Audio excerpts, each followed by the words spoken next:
zala marare karakuvuan barkangaran fuvelo ngafami jale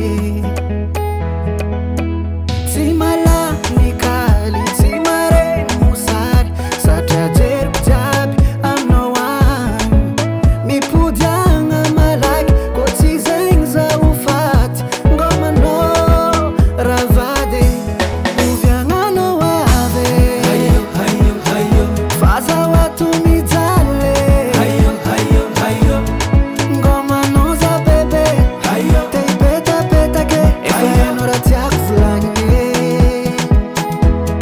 uvyangano wave hayo hayo hayo faza watu mijale hayo hayo hayo ngoma no za bebe hayo teipeta peta ke efayano ratiak fulanye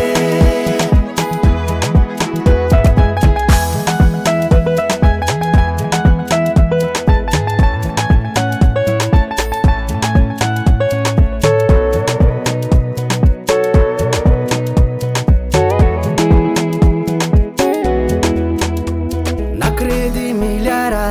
tsy mahafaka ngomagna milano zankila kweto zaho tsy salama ngomano marare tsy malamikary tsy mare mosary satrajeriko jiaby aminoany mipodiagna malaky koa tsy zegny zaho fady ngomano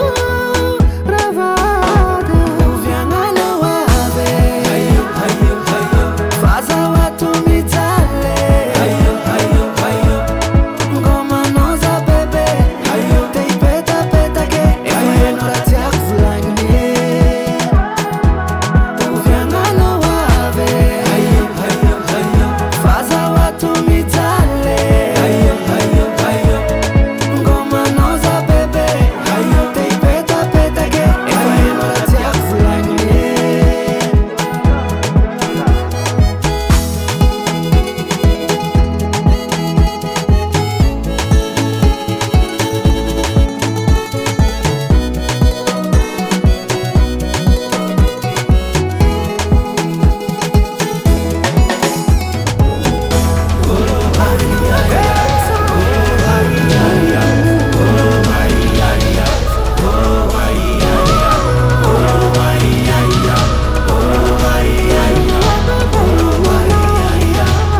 uvyangano wave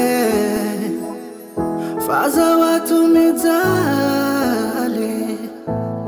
ngomano za bebe teipeta peta ke efayano ratiak fulanye